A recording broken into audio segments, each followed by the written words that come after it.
Hello, and thank you very much for joining us today. This recording covers FAFSA CASFA Fundamentals Part 2, which is covering completing the applications and where to go from there. Presenting today is Angie Lopez Rodriguez, who is the college advisor at Bruce Randolph High School. And I am Natasha Garfield, Director of Scholarships and Financial Aid, and we are both at the Denver Scholarship Foundation.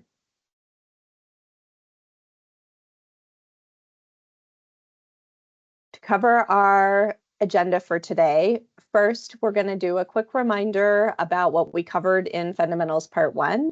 We talked about whether students should complete FAFSA or CASFA and how to help them to figure that out. Dependency for purposes of FAFSA or CASFA and who will contribute to the student's application, and creating accounts. Today, we're going to be talking about filling out the application, so looking at the flow of both the FAFSA and CASFA, and then some tips for understanding some of the more complicated questions. We'll also talk about the Student Aid Index and submission summary and how those are useful for students to understand kind of where they are with their financial aid application. And then we will emphasize that this is just the first step in the process. Even though the student may have submitted their CASFA or FAFSA, it doesn't mean that they are done with financial aid. So we'll talk about some important tips there, and then we will wrap up. If you don't remember anything else from today's session, we hope that you will remember these resources. So we have one resource, which is just for DSF staff. That is our resource hub. And then we also have the virtual financial aid binder, which is for both internal DSF use and also for our partners. We highly recommend that you bookmark both of these.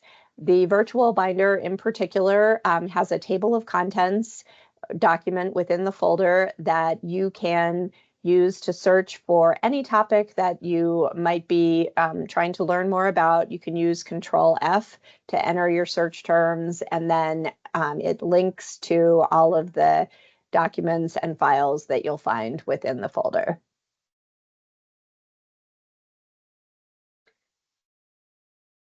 We want students to remember to be very careful when they're typing any of the personally identifying information like names, birth dates, and social security numbers.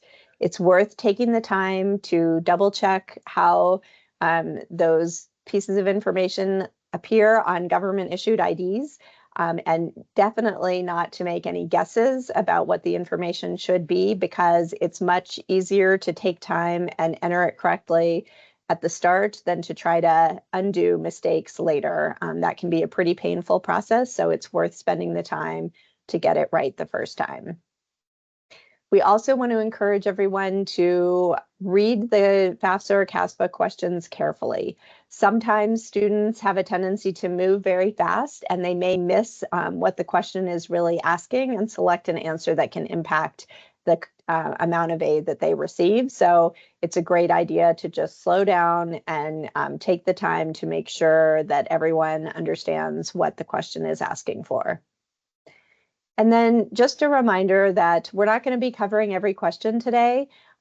So please make sure that you take the time to review them when you're working with students and families if this is your first time completing the application, so that you, in addition to the students, know what the question is asking. We will be sharing the slides today. You don't need to try to remember everything that we cover. This is just to build your comfort level, and you will know that you'll have lots of resources available later if questions come up. So here is what the new FAFSA dashboard looks like for the 26-27 FAFSA. Any contributor, whether it's a student, parent, spouse, or a second parent, can go to FAFSA.gov to get started. They have the option to choose either English or Spanish using the language selector that is in the upper right corner of their screen. And you'll see that they've tried to make the dashboard super clear this year by offering an option to start a new form, to return to an existing 26-27 form, or to accept an invitation, which we'll talk more about later. Students also can still access their 25-26 FAFSA if they need to do that, either to start a new form or to edit an existing form. Once the contributor logs in, they're going to choose the appropriate role. Parents who have an invitation code from their student will be able to enter it on this screen.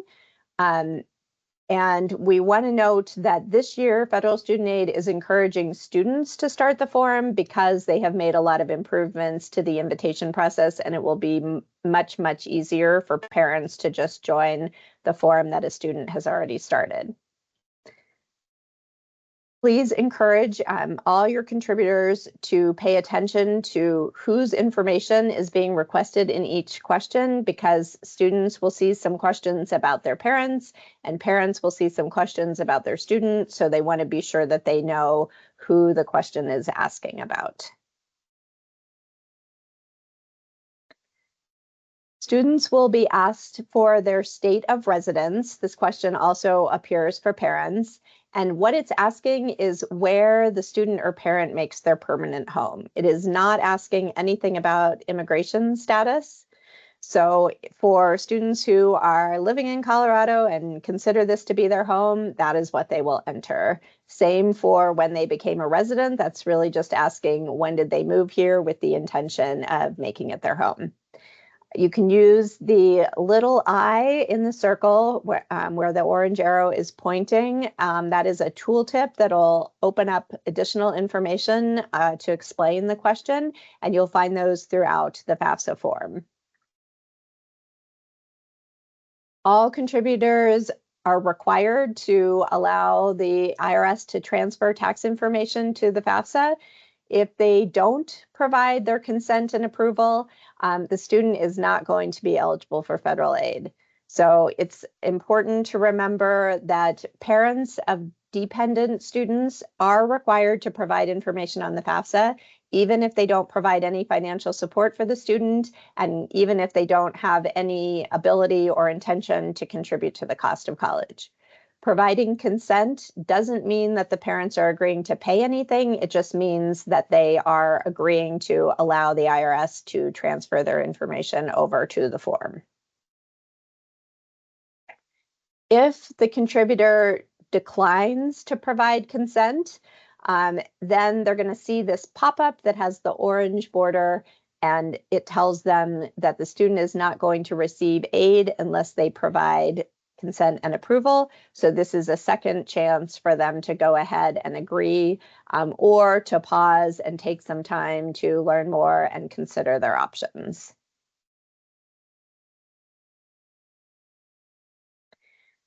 We want to note at this point that students, parents, and spouses may have some concerns about how their information will be used if they submit it on the FAFSA. And we know and want to acknowledge that that is a very real concern, given that it is a U.S. government form.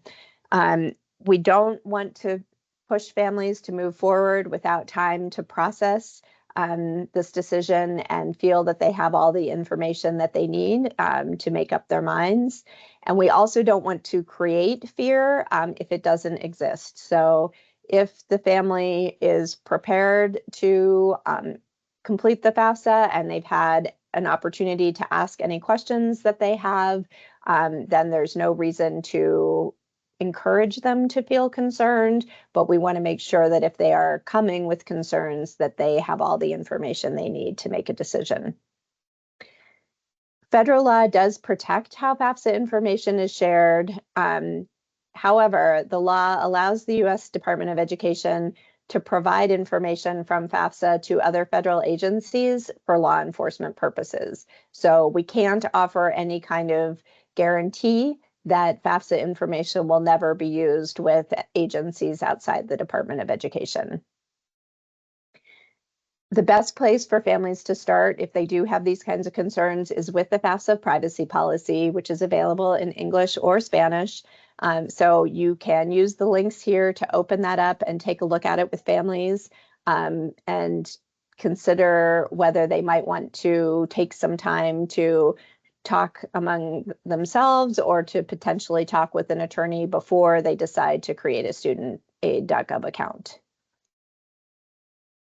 Last year, the Colorado Department of Higher Education did make a decision to open up the CASFA application to students who are eligible for federal aid. So if families have privacy concerns, that is an option that they can consider. It's important for them to really weigh the pros and cons, because students who would otherwise be eligible for federal aid will not be able to receive Pell Grants, loans, or any other form of federal aid if they choose to complete CASFA instead of FAFSA. And we'll be talking a lot more about this in the deeper dive session.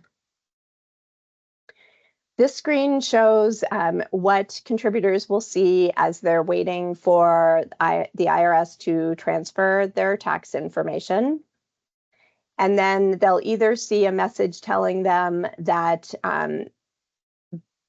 their information could not be transferred from the IRS. That message means that they will manually enter tax and financial information. Or they'll see a message saying success, their information has been transferred from the IRS.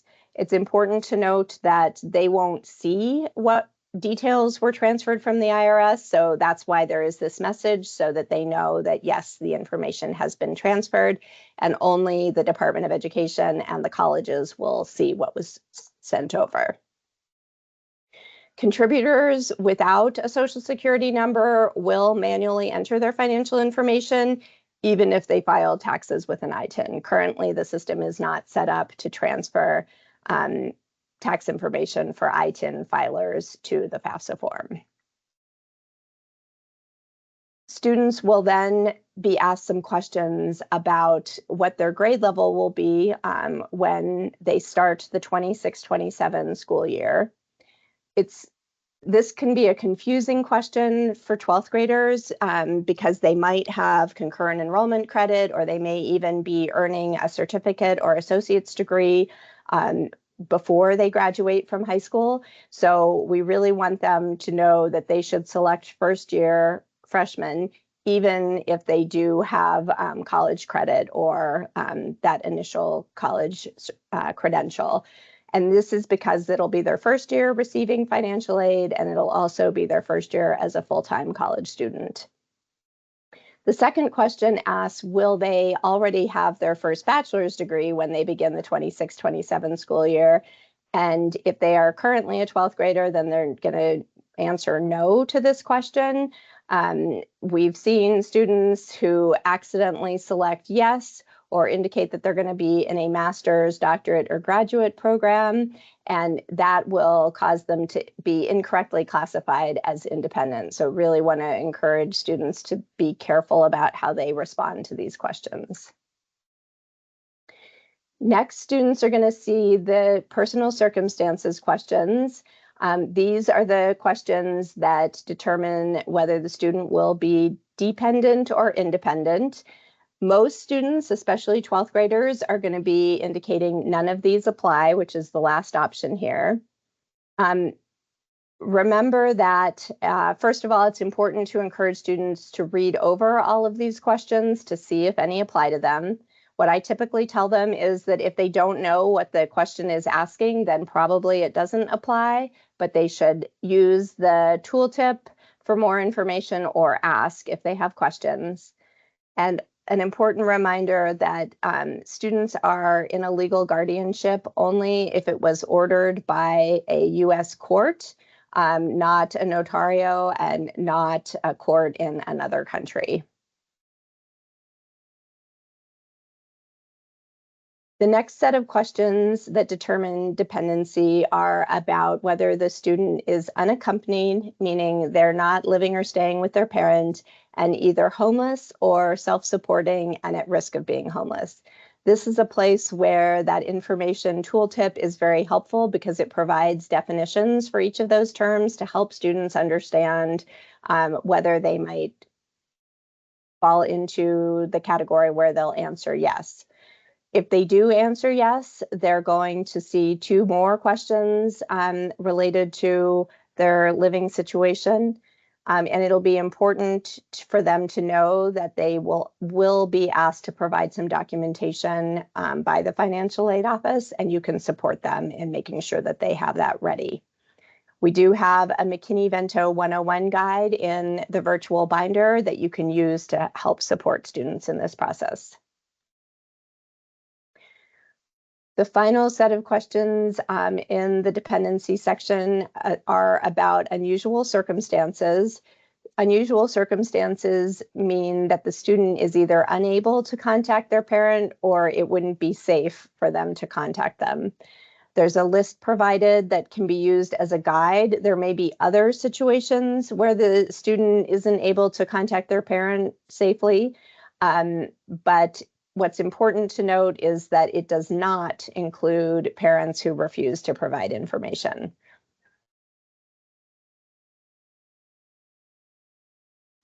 After the student finishes their responses to the dependency questions, they will then see this screen, which tells them their dependency status for FAFSA. They will see this independent student screen if they're age 24 or over, if they're married, or they answered yes to any of the personal circumstances, homelessness, or unusual circumstances questions. They'll also see this if they do have a bachelor's degree, but if they're sitting there with their parents and they are a 12th grader and you were expecting that they would be dependent, but they see this independent student message, it probably means that they've made a mistake in one of their previous answers. So I would go back and check those questions. Students who are considered independent by the FAFSA will not see any questions about their parent. If a student is categorized as dependent by FAFSA, they will then see a question asking, are the student's parents refusing to provide their information on this FAFSA form? If the student answers yes, then they're going to see the pop-up that says you will not be eligible for most federal student aid. If parents refuse, then students are only eligible for unsubsidized loans. So it's really important to pause at this point and have a conversation about the decision that parents are making. Next, students will be asked about their citizenship status. So this is a great place to have a conversation about whether the student is a US citizen or falls into one of the categories of eligible non-citizens if you haven't already had that conversation. Ideally, you would have discussed this before the student started an application to help them decide whether they would be doing FAFSA or CASFA, but this is a good opportunity to double check if you didn't have that conversation before. If the student tells you that they are neither a US citizen or eligible non-citizen, then they are not eligible for federal aid and they should be doing the CASFA instead of FAFSA. And just a reminder here that the citizenship question only applies to the student. It doesn't apply to parents or spouses. They are not required to have any particular immigration status in order to contribute to the student's form. And with that, I will hand it over to Angie. Awesome, thank you. So now we've entered the third section of the FAFSA form, and this section is going to go over the students' financials, beginning with the tax filing status. In the beginning of the FAFSA application, as y'all remember, it shows a message to the student from FAFSA about the IRS transfer. And if the student did see a confirmation that the data was transferred, then they're not going to see questions about their income and taxes. Sometimes students question, especially if you're working with seniors who have a job, they'll question whether or not they are required to file taxes. So a tip that we have for you is to use the tax filing threshold to answer questions on whether or not to file. And that goes for both students and parents. If they have nothing to report, make sure that you're not leaving any boxes blank and put 0 if you need to do that. And just a reminder on the resources, there's resources in the virtual binder to support you on filling out certain questions on this application, in addition to directly on the page itself on the little eye icon that Natasha was mentioning earlier.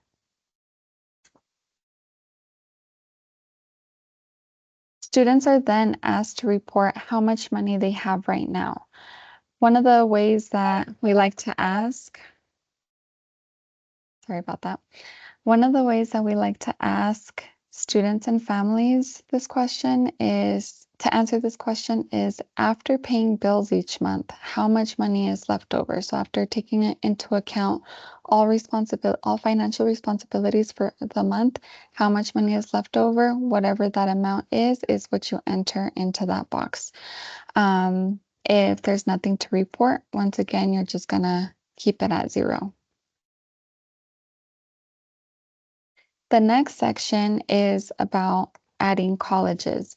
The FAFSA now allows students to add up to 20 colleges, and this section is super important for students because if a college that they're considering is not listed within this section, the student won't receive financial aid. So the student could apply to a college, be accepted to a college, but if that college isn't listed here, they're never going to get financial aid. So super important to include them here.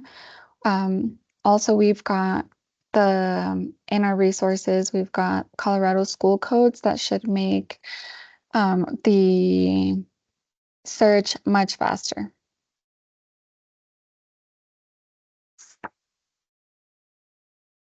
For dependent students, this section is where they invite their parent. It's recommended that you use tools available once again to determine contributors. A tool that you can use is the Parent Wizard. And an update that was recently made was that instead of needing to match information for their parent in order to invite the appropriate contributor / parent, the student will only need to provide their email address instead of social security numbers, birthdays, or address. The system will also ask the student to confirm the invite before it is officially checked to just make sure that the email is written correctly.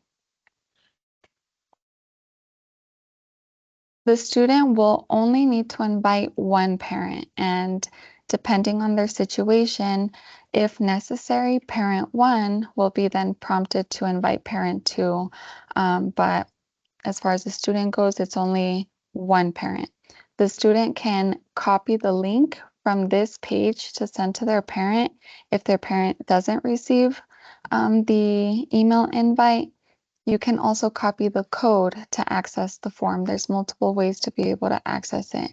And if for any reason you need to cancel the invite, that can also be done. So this is the section where, I am so sorry.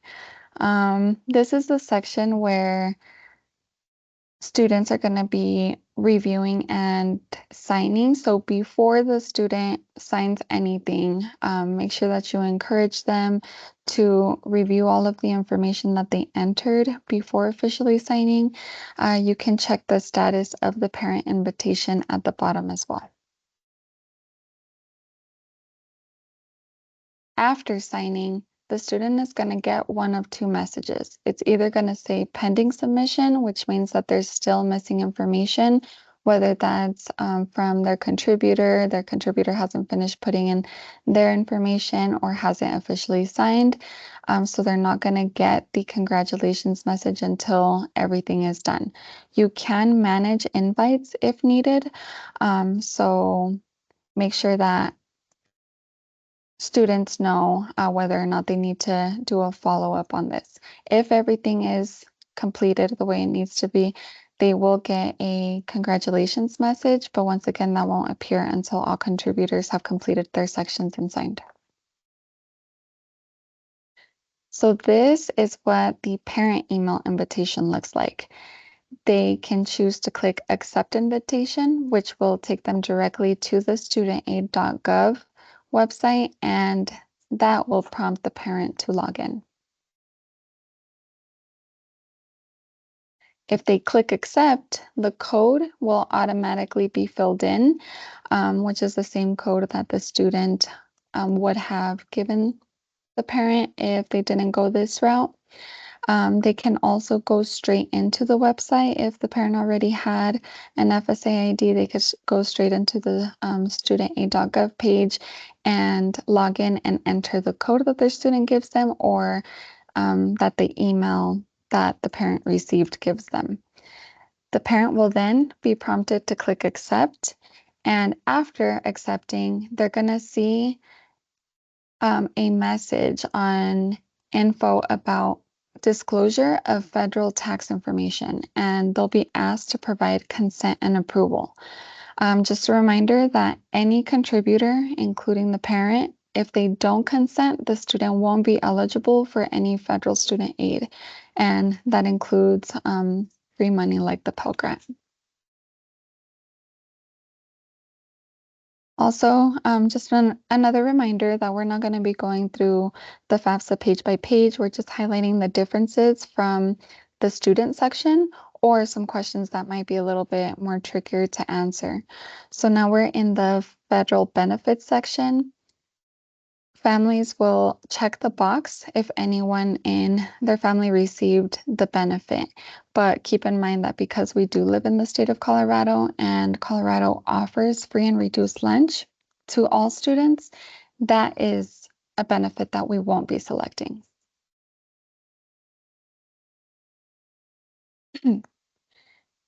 Now we're in the parent tax filing section. First, the parent is going to select whether they have filed the 2024 taxes or if they're planning to. Then they are asked if they filed jointly with their current spouse. If you're not sure, it is helpful to have the taxes right in front of you, even if you guys do assume that the information is going to transfer into the FAFSA from the IRS. There's some questions in there from this one and the next one that I'm about to talk about where the taxes will really come in handy. Under the family size, the green box that shows the data pulled directly from the IRS with the number of parents and dependents on the taxes. So once again, we want to make sure that we're cross-referencing as best as we can and understanding the household dynamic. We want to include any children or other dependents who live with the parents and receive more than half of their financial support. The student and the parent is already calculated in the initial update, so they should not be included um, in the number below. Parent contributors, there are some who are going to need to manually complete the sections for income and tax questions, and the parent contributors who will need to do that are those who have no social security number or whose marital status has changed since filing.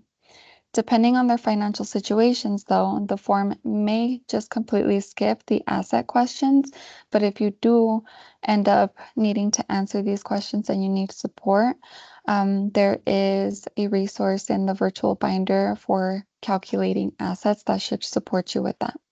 Once again, the tax forms are super helpful when answering some of these questions, and make sure that you're paying attention to what's entered in each question, because a common mistake is entering the same amount in income earned, for example, income earned from work and income taxes paid.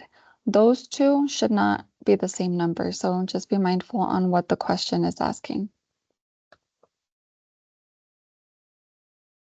As mentioned earlier, the student only invites parent one, but the parent one may need to add parent two to complete the FAFSA. Cases where parent one may need to invite parent two are if they are married and they live together, but they file taxes separately, which tends to happen often, or if one or both of the parents do not have a social security number. The form will then prompt parent one to invite parent two if necessary. If they filed married joint, they won't need to add any additional information after adding their spouse's age. If they filed separately or if they both filed single, then both parents will need to contribute to the FAFSA, therefore requiring both parents to create an account to complete their part. Once the parent signs and submits, they will also see one of two messages. Either they're going to see pending submission, meaning that either parent two or the student still needs to complete their part, or they will see a congratulations message, which confirms that everyone has completed their necessary parts on the FAFSA.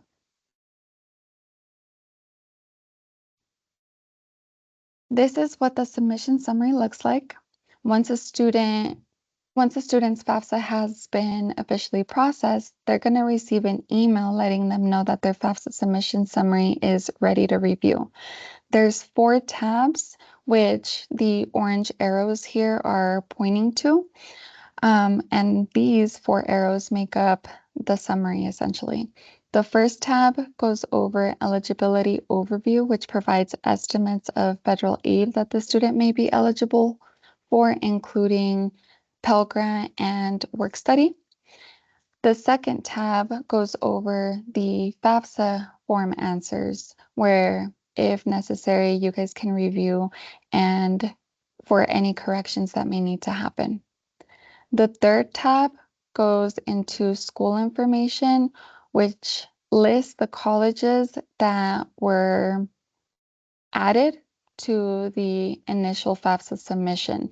This section is helpful if you're working with a student and they're not sure whether or not they added a college that they've applied to and been accepted to. This is a good way to cross-reference. And once again, you can add more colleges should you need to after its submission. And then the fourth tab goes over next steps, which may include instructions to either make a correction on the form itself or send documentation to their prospective college. So when it comes to making corrections, apparently students can click make a correction, the make a correction button from any of the 4 tabs. You shouldn't be making any corrections though, unless it's to add a college or if there's an error on the financial or identifying information.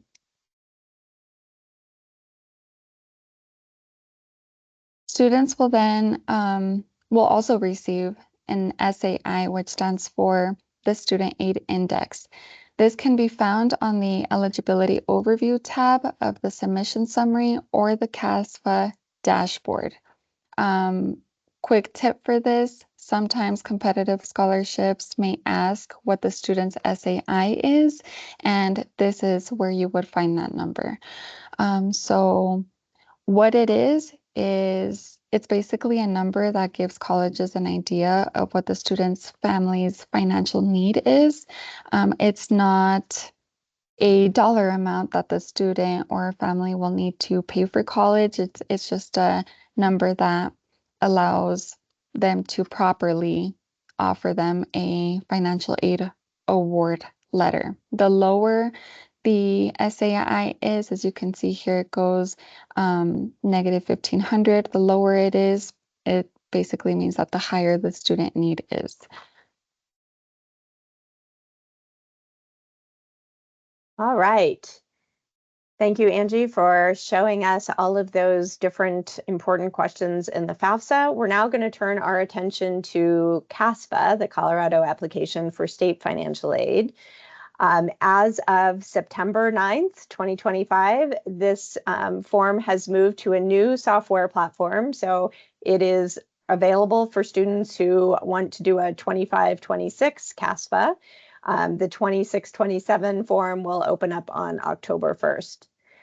Students are going to get started by creating an account. You'll see the orange arrow pointing to the Create Account link. If a student has previously created a CASFA account in a previous year, they can use the same email address, but they will need to set up a new password for the new system. Students can find the link to start their application by going to the Colorado Department of Higher Education's website that is shown on your screen, or it may be easier to go to their browser and search Complete CASFA or CASFA Login, which will take them right to this login page. I want to note that the screenshots that we're going to be showing you of the CASFA were taken from the 25-26 form, not 26-27, and they're also from a test environment while the new form was still being developed. So what you see once you are actually working with students on their 26-27 CASFAs may look a little bit different than some of what we're going to show you today. Students will be asked to confirm that they understand that completing CASFA applies only for Colorado state aid and institutional aid. It is not an application for any form of federal aid. So students are going to be asked to acknowledge that if they are eligible for federal aid and they choose to do CASFA instead of FAFSA, they will be giving up any opportunity to receive federal aid like a Pell Grant or federal loans. We do want to note that Colorado does not require that students are undocumented in order to complete the CASFA and qualify for in-state tuition and state aid, which is often called ASSET because of the law that created those opportunities. After students create their account, they're going to receive an email asking them to verify their email address. Once they've verified it, then they'll enter their login information and go back to their email to get a verification code, which they'll enter to complete the login process. Unlike FAFSA, there isn't an option to receive those verification codes via text. The only option is to receive them via email. But once the student enters it, they will then complete the login process. After the student logs in, this is what they'll see as their dashboard. Once the 26-27 application is open, they'll see both applications here. So it'll be important to pay attention to selecting the correct year. After the student starts the application, they are going to see questions and sections that mirror the FAFSA. The only difference really is that there may be a little bit less skip logic in the CASFA than what students would experience in FAFSA. They can navigate between the different sections of their CASFA form using the left-hand sidebar. As they complete those sections, they'll see check marks by each title, letting them know that that section is complete. If the student is dependent, meaning that parent information is required, they'll be prompted to invite their parent to contribute to the form. One thing that is new with the CASFA this year is that they will first be asked, is your parent with you now? If the parent is sitting with the student, they'll just continue on into the parent section without needing to send an email invitation or access the form separately. If the parent is not present, then the student will need to type the parent's first and last name and email address to send the invitation. After the parent sends that after the student sends the parent invitation, they'll have the opportunity to review their answers, very similar to the FAFSA, and they can jump back to any of the sections to make edits if needed. This screenshot is showing you what the sign and submit page will look like. So students will see a message in the banner there telling them that their form still needs parent input. So that'll just be a good reminder for them to follow up with their parent. And then they will check the 2 boxes to agree that they are providing information that's accurate to the best of their knowledge, and that they agree to use an electronic signature on the form. After the student section is done, their dashboard is going to show a status of awaiting contributor, and their SAI will be blank. That is an indication to the student that their parent hasn't yet completed their section. The SAI will appear after the form is fully complete and all of the required contributors have signed and submitted. When the parent isn't present while the student is doing their section of the form, and they instead are going to receive an email invitation, the email will have the subject "Help Student" with their CASFA form. The parent must use that complete application button that is in the email in order to access the form. There's no other option for parents to be able to access it. Parents cannot access the form by going to the CASFA site and creating an account. If they create an account for CASFA, what they've created is a student account, and it's never going to link to their student's form. One important note is that if a parent is using the same device, laptop, phone, tablet as their student, the student must log out of their CASFA account before the parent tries to accept the invitation link. Otherwise, the parent is going to see an error message when they click complete application.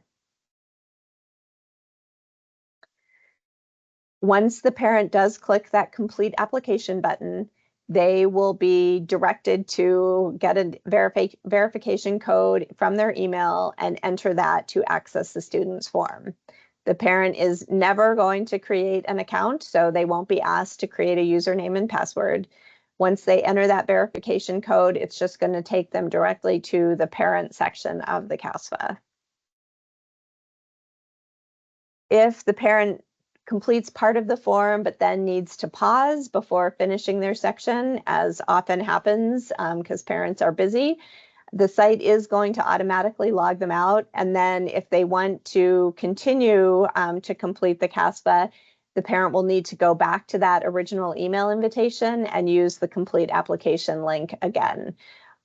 We think that students should also be able to log in and invite their parent again if that original email no longer is accessible, but we don't have confirmation on that from CDHE yet, so more to come. Parents are not able to use the CASFA sign-in page to log in and continue the form. They have to use the complete application link from the email invitation. Parents are going to be asked to select their marital status. If they select unmarried and living together, married, or remarried, they will then be asked if they filed a joint tax return with their current spouse. They will also have to answer what their tax filing status was. And if they select any option other than married filing jointly, they're going to be asked to provide information about the parent spouse. There's a significant difference between FAFSA and CASFA about the parent spouse portion. Unlike FAFSA, the CASFA parent section continues straight on to the parent spouse questions if that information is required. The parent spouse is not going to receive a separate invitation to contribute to the CASFA. The parent will complete their section, sign and submit, and then the parent spouse will sign and submit. Once the student and any required parent contributors have signed and submitted, they're going to see a thank you message that confirms that the form has been completed. The student will then be able to log into their account and will see their updated status and student aid index on their dashboard. So their status will change from awaiting contributor to submitted. There is one important note here that we expect CDHE will clarify for us, but for right now, after the form is fully submitted, the student is still going to see the option to continue and correct their application, but they should not make any changes or corrections without talking to their financial aid office, because at this point, it's not clear what'll happen if they do make changes and resubmit. So we want students just to be patient once their status is submitted and not make any changes until they have the opportunity to gather more information. Another important note here is that in past years, there was an option for students to download a PDF of their completed CASFA that showed their student aid index, and that could be used not only for their own records, but also to share with any private scholarship providers that needed proof of their SAI. Unfortunately, that option doesn't appear to be available right now, but we have asked CDHE about it, and we expect that they'll have some updates on that soon. And now I'm going to hand it back to Angie.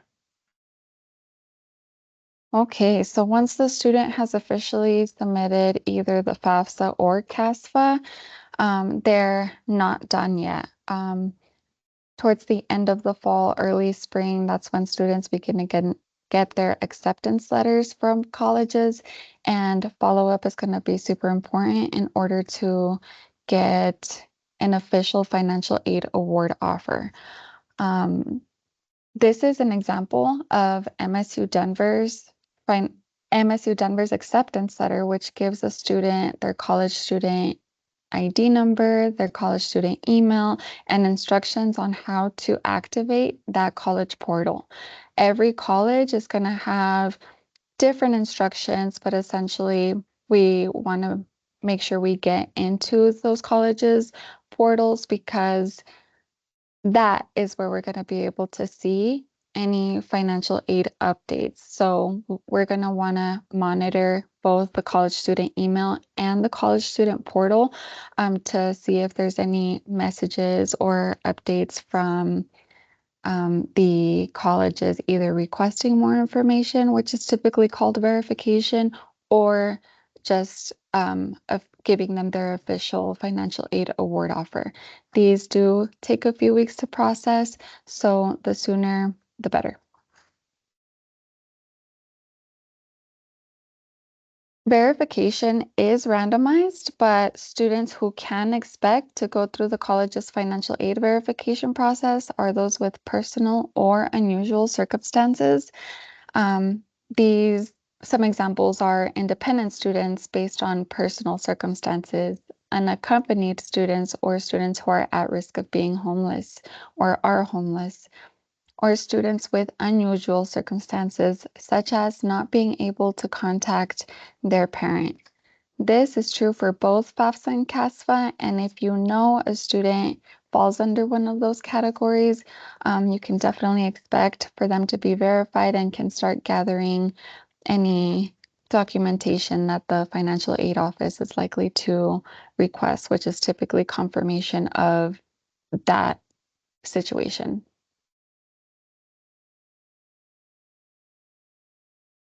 So some key takeaways for today's presentation is 1, accuracy matters. Make sure that you guys are taking your time. 2, make sure that you're not assuming what the question is asking for, especially with all the updates and similar questions being asked from the parent and the student. We want to make sure that we know what it's asking and that the student and parent also understand. So carefully read and discuss with your families how to respond to these questions. 3, again, this is just the very first step. You need to follow back up in order to see that official financial aid award letter. Just applying to college and getting accepted and submitting your financial aid form, that's not enough. So follow up to complete the financial aid process. And then lastly, make sure that you're using your resources. Ask for help when needed. There's the virtual binder, and there's in the next slide, there's going to be other support opportunities available to you. So yeah, good luck this financial aid season.